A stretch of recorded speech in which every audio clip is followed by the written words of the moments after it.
지금까지 살펴봤던 것처럼요, 고린도 교회 성도들이 예배당을 다니는 횟수가 많아질수록 분쟁은 더욱더 격화되었고요, 교회는 세워져 간 것이 아니라 교회가 그 분쟁으로 말미암아 무너져 갔습니다.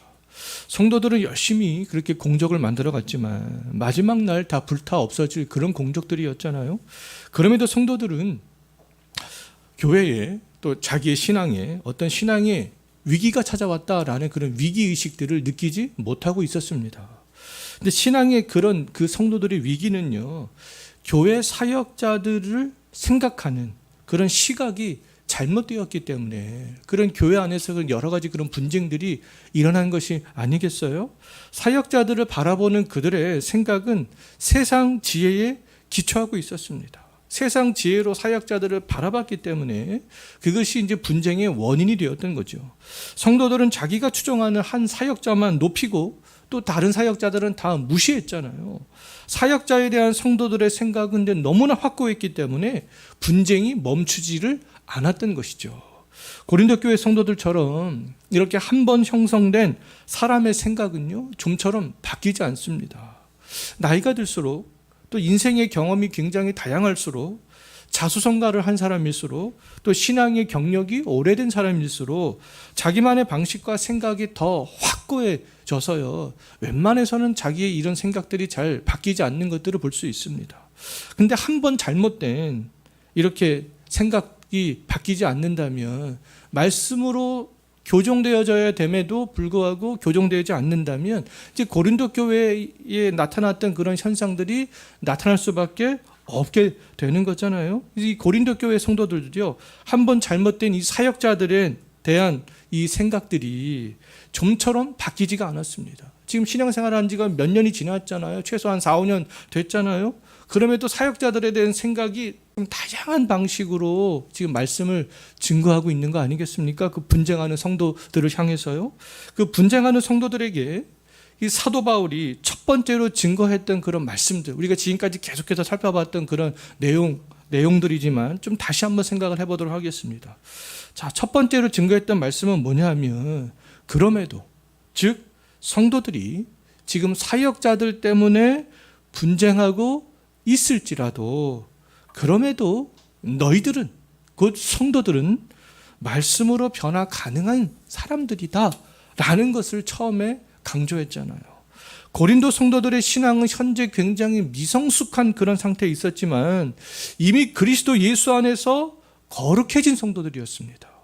그리스도 예수 안에서 거룩함을 경험한 성도들은 언제든지 말씀으로 변화 가능했던 성도들이었던 거죠. 그래서 바울은 분쟁하는 성도들을 향해서 너희는 지금 세상 지혜를 기반으로 해서 분쟁하고 있지만 말씀으로 변화 가능한 사람들이다 라는 것들을 염두에 두고 계속 이 말씀을, 자, 분쟁하는 성도들에게 사도 바울이 가르친 그 두 번째 방식은 분쟁의 원인이 되었던 그런 사역자들, 그 사역자들이 누구인가, 그것들을 정확하게 가르치는 거였습니다. 그래서 세상 지혜를 기반으로 해서 사역자들을 바라보는 것이 아니라 하나님의 시각으로 사역자들을 바라보게 하는 것, 그것들을 사도 바울이 계속 해왔던 것이죠.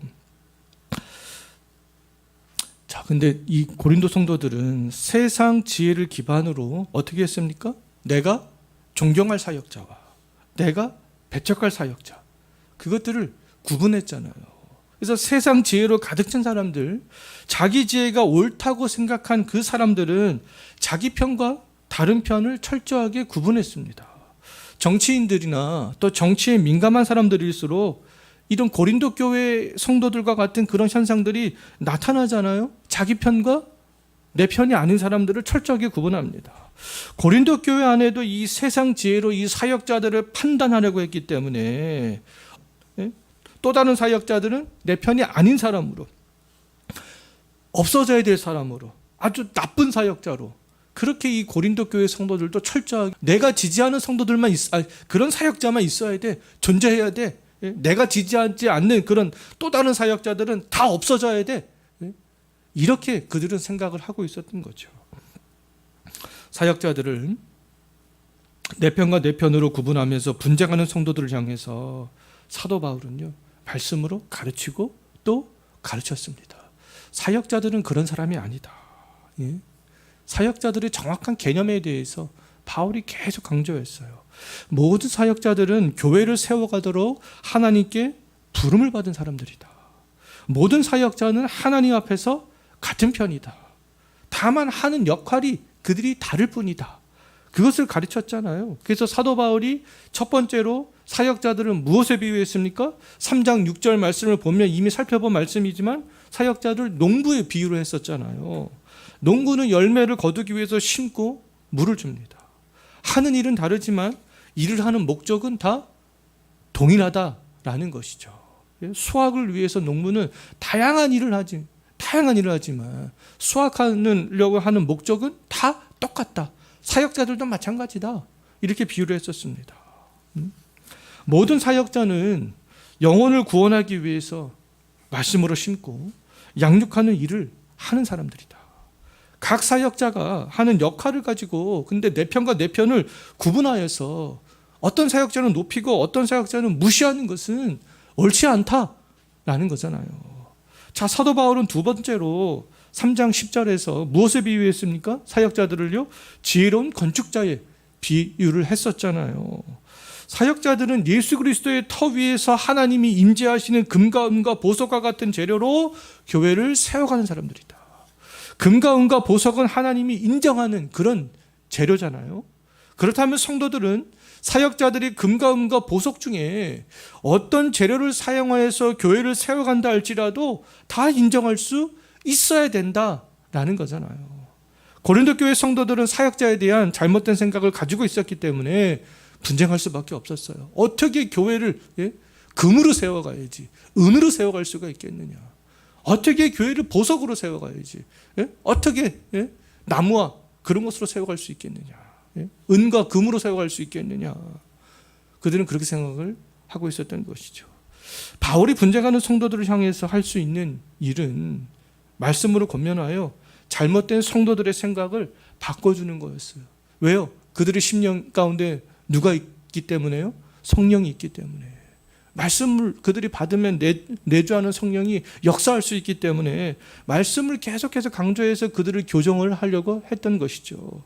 우리들도 분쟁과 같은 다양한 문제에 직면할 수 있잖아요. 분쟁과 같은 문제에 직면했을 때 우리들이 첫 번째로 해야 되는 일들은 사도 바울이 고린도 교회 성도들에게 권면했던 것처럼 우리들도 정말 누구인지를 생각하는 것이죠. 우리들은 그리스도 예수 안에서 이미 거룩해진 성도로서 우리들은 또 내 옆에 있는 성도는 말씀으로 변환 가능한 성도들이다.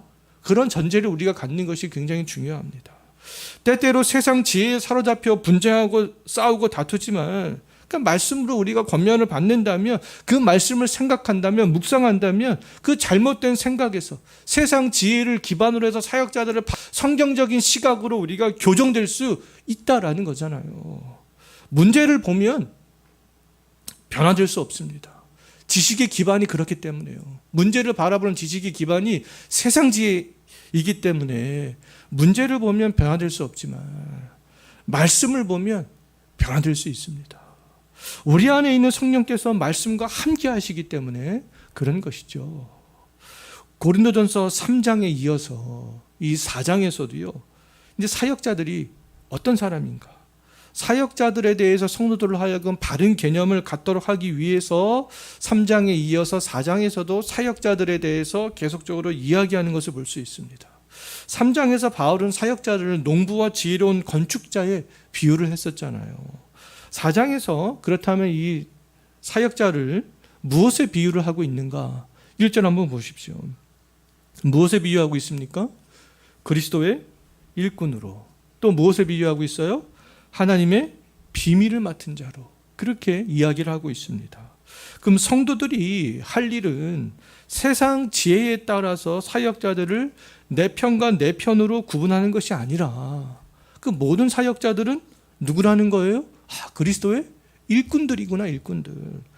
모든 사역자들은 하나님의 비밀을 맡은 그런 사람들이구나. 그렇게 생각하는 것이죠. 여기라라는 것은 그렇게 생각해라 라는 거잖아요. 바울도 아볼로도 게바도 또 다른 모든 사역자들도 그 사람들은 모두 그리스도의 일꾼이구나, 하나님의 비밀을 맡은 자들이구나, 그렇게 생각하는 것이죠. 그런 개념을 갖는 겁니다. 세상 지혜를 바탕으로 해서 사역자들을 바라보려고 하는 개념을 갖는 것이 아니라 이렇게 말씀을 바탕으로 한 개념을 가지라라는 거잖아요. 모든 사역자는 다 동일합니다. 모든 사역자는 그리스도의 일꾼이에요. 그럼 일꾼은 어떤 사람이에요? 주인이 농사를 지으라, 그럼 농사를 짓고 건물을 세우라, 그러면 건물을 세우는 사람들이 되겠습니다.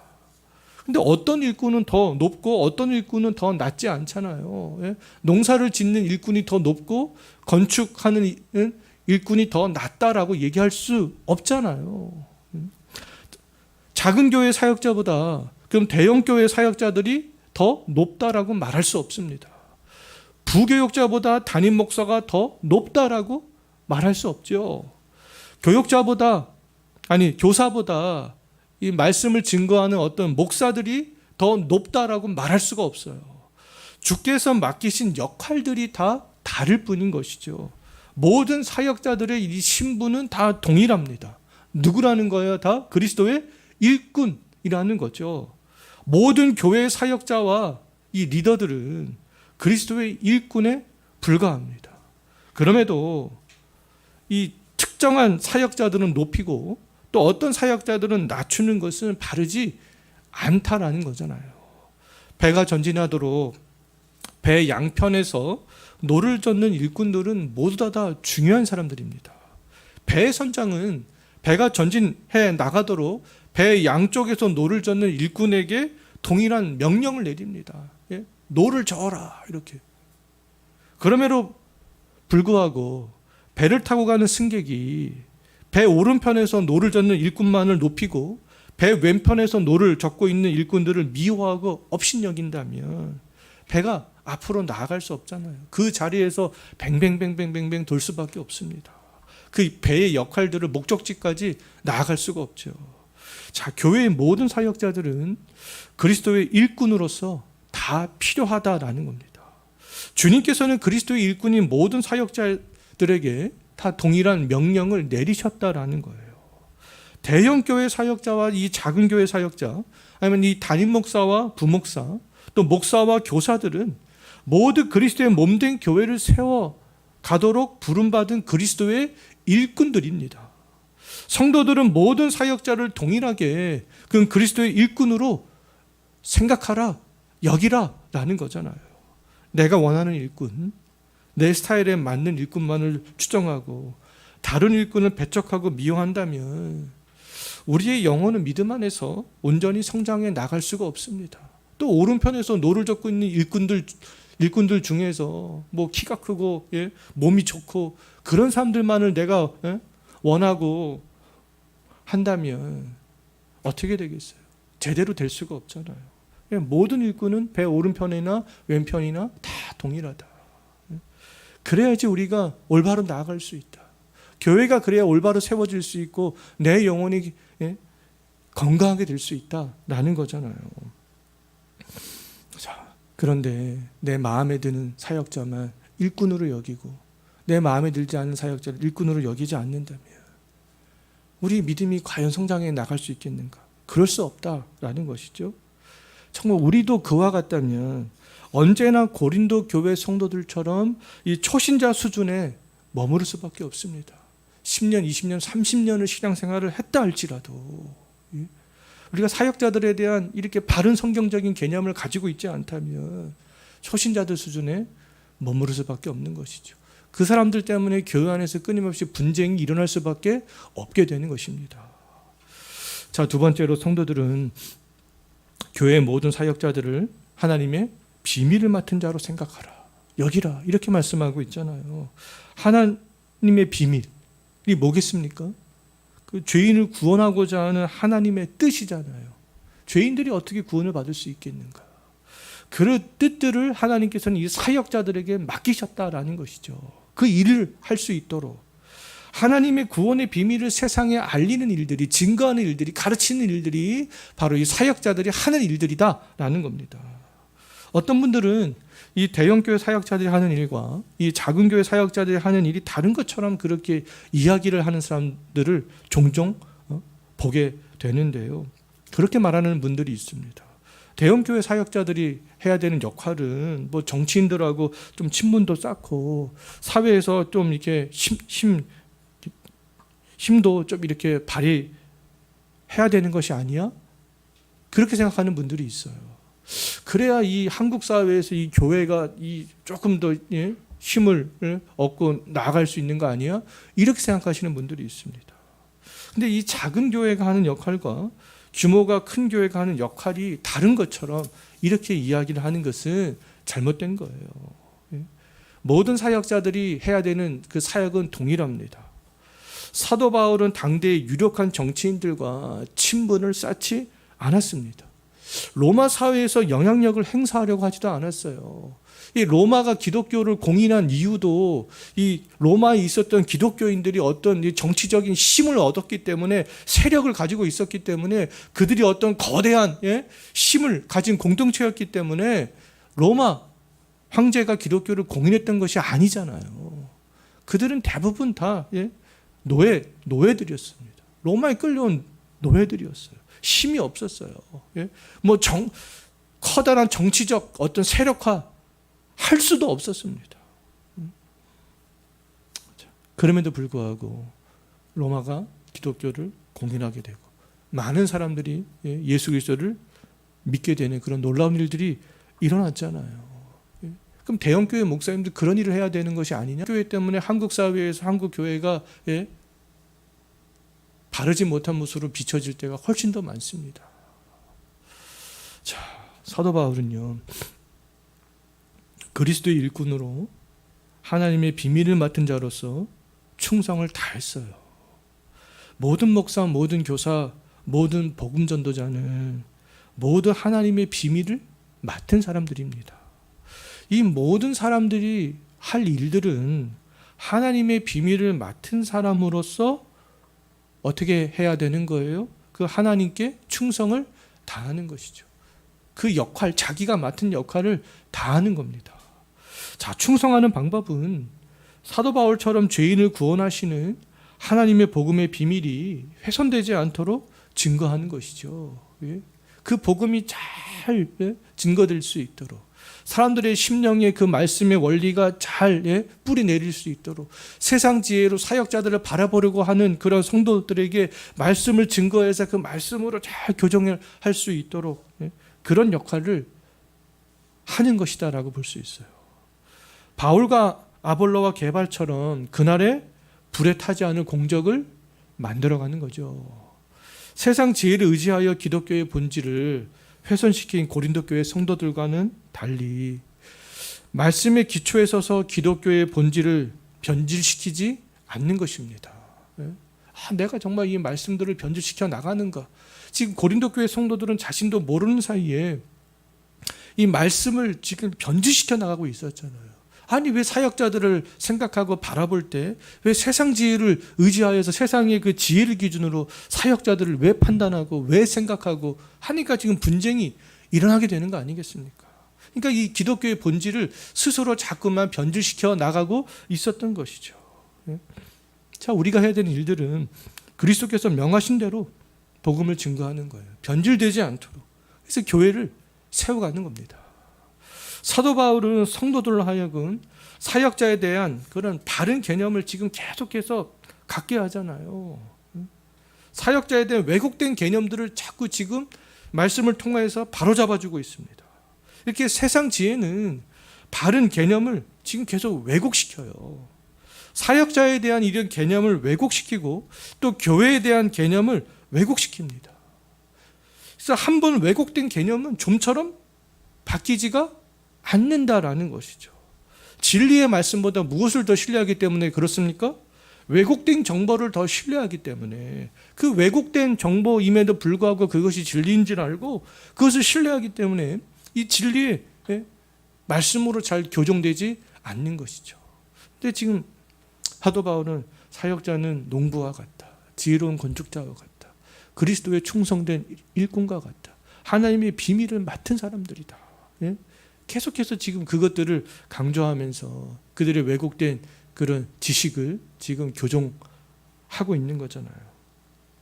자, 믿음의 사람들이 모인 곳에서 자꾸만 문제가 생긴다면 우리들은 어떻게 해야 되겠습니까? 그 문제의 원인을 좀 잘 생각을 해봐야 되지 않겠어요? 분쟁이 계속 나고 있다면 우리가 이렇게 분쟁하는 것이 맞는가? 생각해야 되겠죠. 이렇게 분쟁이 일어나는 원인이 무엇인가? 생각을 해야 되지 않겠어요? 자, 부부 사이에, 부모와 자녀 사이에, 성도와 성도 사이에 자꾸만 어떤 문제가 생긴다면 어떻게 해야 되겠습니까? 우리들은 어떤 이 사역자에 대한 개념을 포함하여서 성경에서 그 말씀하고 있는 그런 개념들, 부부는 성경에서 뭐라고 말씀하고 있지? 부모와 자녀는 뭐라고 말씀하고 있지? 성도와 성도는 뭐라고 말씀하고 있지? 우리가 자꾸 이 성경적인 개념을 생각하는 거예요. 성경적인 개념을 우리가 가지고 함께 고민하고 있는지, 그 원인에서, 성경에서 말씀하고 있는 원인에서 벗어난 것은 없는지 우리가 생각을 해야 되는 것이죠. 그렇지 않으면 이게 잘못 왜곡된 그런 정보, 지식, 내 안에 형성된 것을 가지고 내 아내를 바라보고 내 남편을 바라보고 자식과 부모를 바라보고 또 다른 성도를 바라보기 때문에 문제가 해결이 되어지지 않는 거잖아요. 우리는 바른 개념을 갖는 것이 굉장히 중요합니다. 우리에게 바른 개념은 성경밖에 없어요. 우리가 바른 개념을 가질 때 우리의 잘못된 생각이, 왜곡된 생각들이 교정되어져 나갈 수 있는 거잖아요. 지금 바울이 계속 지금 그 작업을 하고 있는 거예요. 믿음의 성도들이 성경적인 바른 개념을 가지고 있다면 세대 차이가 난다 할지라도, 나만의 방식과 어떤 경험이 있을지라도, 나만의 내가 지금까지 자수성가한 그런 내가 방식이 있다 할지라도, 신앙생활을 하는 방식이 다른 성도와 좀 달라도 말씀 안에서 하나 될 수 있다라는 거잖아요. 세상 지혜를 기반으로 분쟁하는 성도들을 향해서 바울이 한 일은 말씀으로 권면하여 지금 계속 잘못된 성도들의 생각을 교정하고 바른 개념이 무엇인가, 그 바른 개념을 다시 한번 형성할 수 있도록 그런 일들을 지금 계속 강조하는 작업들을 하는 것을 볼 수 있어요. 그동안 사역자에 대한 잘못된 개념을 가지고 있었다면 어떻게 해야 되겠습니까? 교정이 되어져야 되는 거잖아요. 왜 교정이 되어져야 돼요? 그래야 교회의 분쟁이 끝낼 수 있습니다. 그래야 이 모든 교회가 견고하게 서 나갈 수 있기 때문에 그런 것이죠. 그래서 우리는 바른 개념을 가져야 돼요. 고린도전서 3장부터 다시 한번 정리하면 모든 사역자들은 하는 역할은 다르지만 성도들의 영혼을 위해서 함께 협력하는 농부요, 지혜로운 재료를 선택하여 교회를 세워가는 건축자요, 그리스도께서 명하신 대로 사역을 하는 일꾼들이요, 하나님의 비밀을 맡은 사람으로서 충성을 다해야 되는 그런 사람들이라는 것이죠. 우리 교회에도 말씀을 전하고 가르치는 목사와 교사와 같은 그런 사역자들이 있잖아요. 그럼 사역자들은요, 싫든 좋든 성도들 앞에 설 수밖에 없습니다. 성도들의 눈에 띌 수밖에 없어요.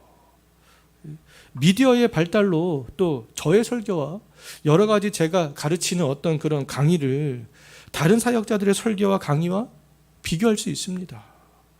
우리 교회에도 6분의 교사들이 있잖아요. 6분의 교사 선생님들이 가르치는 방식이 다 다를 수 있어요. 학생들도 나에게 더 맞는 교사가 있고 그렇지 않은 교사도 분명히 있을 거예요. 그럴지라도 우리 모든 성도들과 주일학교 학생들이 반드시 해야 할 일들이 있습니다. 그 해야 할 일들이 과연 무엇인가? 수많은 사역자, 수많은 교사들이 있습니다.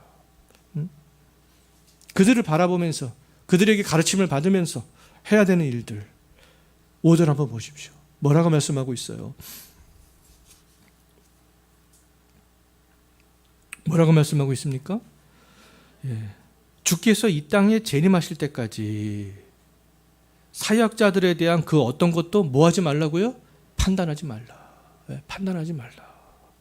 자, 판단하는 것과 분별하는 것은 다릅니다. 성도들은 사역자들이 그리스도의 일꾼으로 충성하는지, 하나님의 비밀을 맡은 자로 바르게 성경을 전하고 있는지, 하나님이 기뻐하시는 재료를 사용하여서 교회를 세워가야 되는지, 이것은 분별해야 되는 거잖아요. 왜요? 나의 영혼과 관련이 있기 때문에 그렇습니다. 나의 영혼과 나의 믿음과 밀접한 관련이 있기 때문에 이런 것들은 분별해야 돼요. 그럼에도 불구하고 어떤 분들은 이것조차도 분별하지 않으려고 하는 성도들이 있는데요. 그래서는 안 된다라는 거예요. 판단과 분별은 다릅니다. 사역자들의 사역과 나의 믿음과 아주 밀접한 관련이 있어요. 근데 분별은 뭘로 하는 거예요? 주의 말씀으로 하는 것이죠. 분별은 내가 주의 말씀에 기초하여서 사역자들이 정말 제대로 하고 있는지 그것들을 반드시 분별을 해야 될 필요가 있습니다. 그러나 판단은 그렇지 않아요. 분별은 말씀으로 분별하지만 판단은 뭘로 해요? 다 세상 지혜로 자기의 경험으로 하는 거잖아요. 그것을 해서는 안 된다라는 겁니다. 하나님께서는 각 사역자들에게 주신 달란트가 다르고 특성이 다른데 그것들을 인정하지 않는다면 뭐 하게 될 수밖에 없어요? 판단하게 될 수밖에 없는 거잖아요. 판단의 근거는 주의 말씀이 아니라 그때 세상 지혜가 될 수밖에 없어요. 성도들은 세상 지혜로 사역자들이 개개인이 가지고 있는 다양한 특징들을 근데 판단하려고 해서는 안 된다라는 겁니다. 언제까지요? 주님께서 그날에 오셔서 판단하실 때까지. 신앙이 아직 성숙하지 않은 성도들은 판단할 수 있어요. 고린도 교회 성도들처럼 사역자들의 이런 장단점들을 파악하여서 장점이 많은 사역자들은 높이고 단점이 보이는 사역자들은 무시하고 적대시할 수 있습니다. 근데 그것들은 다 초신자들이 하는 일들이라는 거죠. 사역자들은 성도들이 사역자들을 판단하는 소리를 듣게 될 수도 있어요. 아, 고린도 성도들이 지금 나를 판단하고 있구나. 실제적으로 사도 바울은요, 고린도 성도들이 자기를 판단하는 소리를 들었습니다. 아, 어떤 성도들은 나를 적대시하는구나. 나를 하찮게 생각하는구나. 판단하는 소리를 사도 바울은 직접적으로 듣기도 했습니다. 근데 그럴지라도 자, 그럼 성도들 앞에 섰었던 바울이 어떤 마음을 가졌었느냐. 또 성도들 앞에 서는 사역자들과 또 교사들은 어떤 마음을 가져야 하는가. 그것이 중요하잖아요. 왜요? 사역자들은 싫든 좋든 사람들 앞에 설 수밖에 없기 때문에, 눈에 띌 수밖에 없기 때문에 그렇습니다. 근데 어떤 마음을 가져야 되느냐. 3절 한번 보십시오. 3절을 잘 읽어보면 우리가 이 바울이 어떤 마음을 가졌는지 알 수 있어요. 근데 우리 모든 사역자들은 이 바울의 마음을 갖는 것이죠. 바울의 마음을 갖는 것이 왜 중요해요? 이것이 바로 하나님의 마음이기 때문에 그렇습니다. 바울은 어떤 마음을 가졌습니까? 다른 사람에게서 먼저 판단받는 것을 대수롭게 생각하지 않았습니다. 아, 고린도 성도들 나를 하찮게 생각하고 나를 평가절하하고 있구나. 나를 업신여기고 있구나.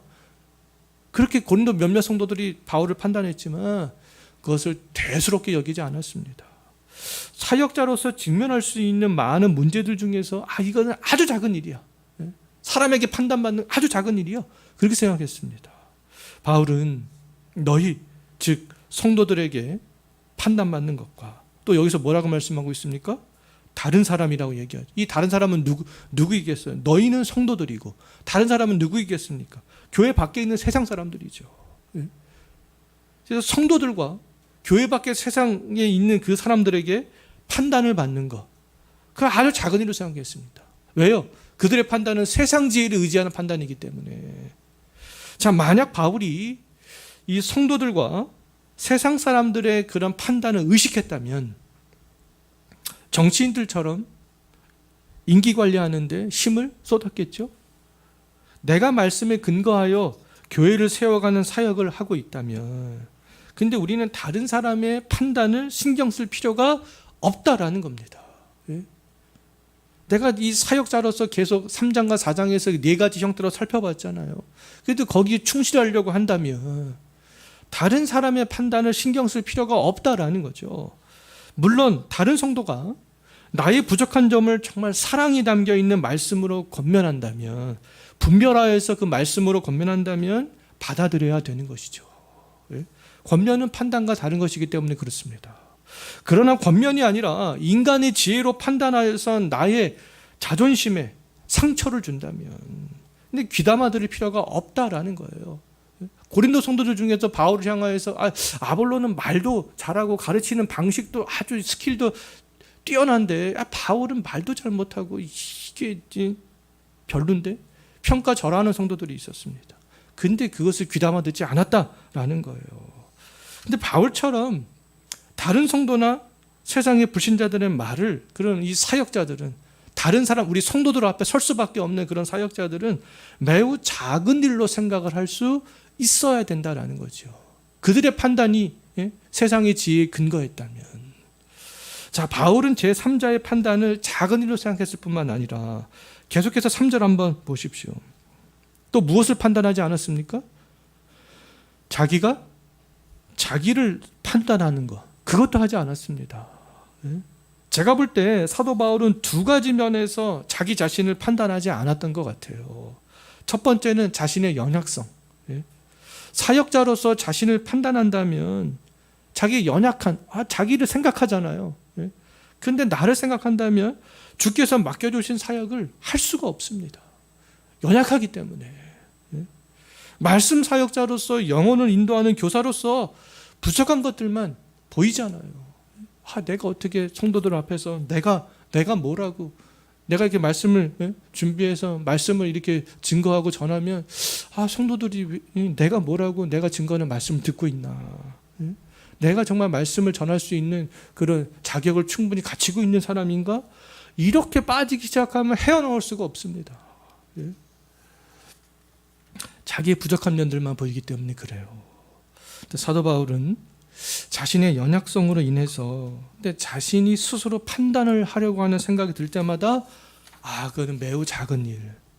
이것은 하나님의 지혜가 아니야. 세상의 지혜야. 아주 작은 일로 생각했습니다. 바울은 그것을 아주 작은 일로 생각을 했기 때문에요. 자신의 연약성 앞에서 위축되지 않았습니다. 큰 일로 생각했다면 위축되었겠죠. 근데 작은 일로 생각했어. 하나님 앞에서 자신의 연약성들을 언제나 인정했습니다. 그 연약성이 보일 때마다 주님을 더욱더 바라봤어요. 오라 나는 곤고한 사람이로다. 이 사망의 몸에서 누가 나를 건져내려. 자기 연약성이 계속 보이고 그런 연약성을 고백할 때마다 근데 사도 바울은 위축이 되어진 것이 아니라 오히려 예수 그리스도로 말미암아 하나님께 감사하고 있는 것들을 볼 수 있어요. 왜요? 그리스도 예수를 힘입어 하나님을 더 의지하면서 나아갈 수 있었기 때문에 그랬습니다. 자, 바울은 자기의 스스로 판단하지 않았죠. 자기의 연약성들을 생각할 때 그걸 판단하지 않았습니다. 자, 두 번째로 바울이 자신을 판단하지 않았던 이유는 자기가 교만하게 될 염려 때문에 스스로 판단하지 않았습니다. 전자는 연약성, 후자는 교만. 4절 한번 보십시오. 바울은 스스로 자기가 생각할 때 자책할 것, 양심에 꺼릴 만한 것이 생각나지 않았습니다. 없었어요. 빌립보서 3장 6절에서 과거 유대교에 있을 때 회상하면서 말한 고백을 보게 되면 바울은 자기 스스로를 회상하면서 유대교에 있을 때 어떻게 생각했냐면 나는 율법으로는 흠이 없는 그런 사람이었어. 그러면 자책할 것이 없잖아요. 양심에 꺼릴 것이 없기 때문에. 근데 바울은 이 율법에 비추어 보면 스스로 완벽한 사람이었습니다. 그럼에도 바울은 스스로 자신의 의로움을 자랑하지 않았어요. 자신을 그 의로움 때문에 판단하지 않았습니다. 바울은 내가 율법으로 완벽한 사람이기 때문에 나는 사역자로서 충분히 자격이 있어. 너희들은 내 가르침을 들어야 돼. 나는 이렇게 흠이 없는 사람이야. 라고 생각하지 않았던 거죠. 왜냐하면 4절에서 그 이유를 밝히고 있어요. 율법의 행위로 하나님 앞에서 의롭게 되는 것이 아니었기 때문이다. 그렇게 이야기를 하고 있잖아요. 내가 나를 판단했을 때는 의롭게 생각할 수 있다. 율법으로 나는 흠이 없어. 난 의롭게 생각될 수 있어. 그런데 하나님이 보실 때는 그렇게 보지 않으실 수도 있다. 나를 의롭게 보지 않으실 수 있어. 그렇기 때문에 나는 이 교만함으로 나를 스스로 판단하지 않는다. 바울은 그 판단을 지금 하나님께 맡기고 있는 것들을 볼 수 있어요. 정치인과 연예인과 스포츠 스타들은 사람들 앞에 서야 되는 사람들입니다. 싫든 좋든 서야 돼요. 근데 세상 사람들은 세상 지혜로 다 그들을 판단합니다. 어떤 사람들은 그 사람들을 판단하면서 굉장히 좋아하고 지지하고, 또 어떤 사람들은 싫어하고 적대시하고 미워하고 그렇잖아요. 세상 사람들은 철저하게 세상 지혜로 사람들 앞에 서는 사람들을 판단하기 때문에 그런 일들을 할 수밖에 없는 것이죠. 자, 사역자들도 성도들 앞에 서야 되는 사람들이에요. 성도들은 그러면 내 앞에 서 있는 목사와 교사들을 세상 사람들처럼 판단해서는 되겠습니까? 안 되겠습니까? 지금 안 된다. 그것을 지금 얘기를 하고 있는 거잖아요. 세상 사람들은 정치인을 판단하고 연예인을 판단하고 스포츠 스타를 판단하지만 4가지 3장과 4장에서 말씀한 그런 사역에 충실하려고 하는 사역자들이라면 판단해서는 안 된다 라는 것을 지금 말씀하고 있어요. 성도들 앞에 서야 하는 그런 모든 사역자들도 바울처럼 사람들의 판단과 자기 자신의 판단을 아주 작은 일로 생각을 할 수 있어야 되는 것이죠. 그래야 사역자들로서의 그런 맡은 바 역할들을 잘 해나갈 수 있게 되는 것이다 라고 말할 수 있습니다. 그 모든 판단은 누구께 맡겨야 되겠습니까? 아까 우리 살펴봤잖아요. 그날의 세상에 오시는 누구께요? 주님께 판단을 맡겨야 된다. 내가 스스로 판단하는 것도 주님께 맡기고, 성도들이 사역자들을 판단하는 것도 자기가 판단하지 말고 주님께 맡겨라. 지금 그렇게 말씀하고 있잖아요. 사역자들이 크게 생각해야 될 것도 사람의 판단과 자기 스스로의 판단이 아니다. 너도 너를 판단하지 말고 주님께 맡겨라 라는 거잖아요. 재림의 날에 오시는 주님의 판단. 사역자들도 마지막 날 주님께서 나를 어떻게 판단하실까? 그것들을 생각하라. 그것들을 크게 생각하라. 성도들도 마찬가지죠. 마지막 날 주님께서는 우리 모두를 다 판단하신다라는 겁니다. 그날의 주님께로부터 이 땅에서 내가 다른 성도를 판단한 것과 같은 동일한 판단을 주님께로부터 받지 않으려거든. 어떻게 하지 말라는 거예요? 세상 지혜로 사역자들을 판단하지 말아라. 그래서 미워하고 적대시하지 말아라 라는 거 아니겠습니까? 사람들을 판단할 수 있는 권한은 누구에게 있다라는 거예요? 재림하시는 주님께 있다. 주님께. 그 이유가 무엇 때문인가? 5절 한번 보십시오. 왜 주님만 정확하게 판단할 수 있는가? 주님의 능력 때문에 그래요. 그 주님의 능력 때문에 주님만이 올바르게 판단하실 수 있습니다. 근데 우리에게는 주님께 있는 그런 능력이 없잖아요. 주님께 어떤 능력이 있어요? 5절에서 말씀하고 있잖아요. 어둠에 감추어진 것들까지 주님은 판단하실 수 있다. 어둠 속에서 있는 것 우리는 판단할 수 없어요.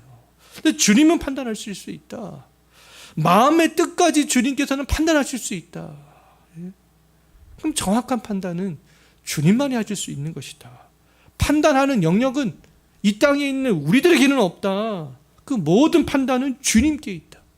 주님께 맡겨야 된다. 사역자가 내 생각과 다를 수 있어요. 사역자로서 위축되는 마음도 가질 수 있고 또 교만한 마음도 가질 수 있습니다. 그럴지라도 아무것도 판단해서는 안 되죠. 사역자들을 판단하지 않는 성도들과 스스로 또 자기 자신을 판단하지 않는 사역자들을 5절 계속해서 한번 보십시오. 판단하지 않는 성도들을 향해서 주님께서 어떻게 하신다라고 약속하고 있어요? 어떻게 약속하고 있습니까? 칭찬하신다. 판단하지 않는, 다른 사역자들을 판단하지 않고 사역자들도 스스로 자기 자신을 판단하지 않는 그 사람들을 주님께서 마지막 날 칭찬하신다. 고린도전서 3장과 4장에서 마지막 날 재림하시는 주님께로부터 칭찬받는 방법에 대해서 지금 2가지로 말씀했잖아요. 첫 번째는 주님께로부터 상급을 받을 수 있는 방법이 뭐였습니까? 그날에 불에 타지 않을 공적으로 교회를 세워가는 것. 두 번째는 뭐였어요? 세상 지혜로 사역자들을 판단하지 않는 것. 우리가 이런 신앙생활을 해 나갈 때 재림하시는 주님께로부터 칭찬받을 것이다. 상급을 받을 것이다. 이것이 성경적인 가르침들이 되는 거예요. 우리는 이런 가르침들, 주님의 상급, 주님의 칭찬에 대한 우리가 개념도 바르게 잘 정립하고 있는 것들이 굉장히 중요합니다. 그럼 우리가 그렇지 않으면 엉뚱한 것에 열심을 낼 수밖에 없어요. 그것이 불에 타는 공적임에도 불구하고 이것이 주님께 칭찬받을 수 있는 거구나, 엉뚱하게 열심을 낼 수밖에 없습니다. 우리가 그래서는 안 된다라는 것이죠. 그래서 바른 개념을 갖는 거 굉장히 중요합니다. 자, 이제 말씀을 정리하고 마치겠는데요. 잘못된 우리의 생각을 바꾸기 위해서는 말씀으로 지속적으로 권면받고 교정받는 거예요. 성경에서 말하는 대로 사역자에 대한 개념을 비롯하여서 성경적인 바른 개념들을 우리가 가지고 정립해 나가는 겁니다. 사역자들은 판단할 사람이 아니라 분별할 사람들이다라는 것이죠. 사역자들 스스로 분별하고 성도들도 사역자들을 분별하고 판단해서는 안 되고요. 사역자들을 분별하지 않고 판단하면 주님께서도 마지막 날 우리들을 판단하시겠다라는 거잖아요. 주께서 재림하시는 날에 주님께로부터 판단을 받는 사람이 아니라 정말 칭찬받는 사람으로서 살아갈 수 있는 한 주간이 되었으면 좋겠습니다. 기도하겠습니다. 주님, 우리가 신앙생활을 하면서 잘못된 그런 개념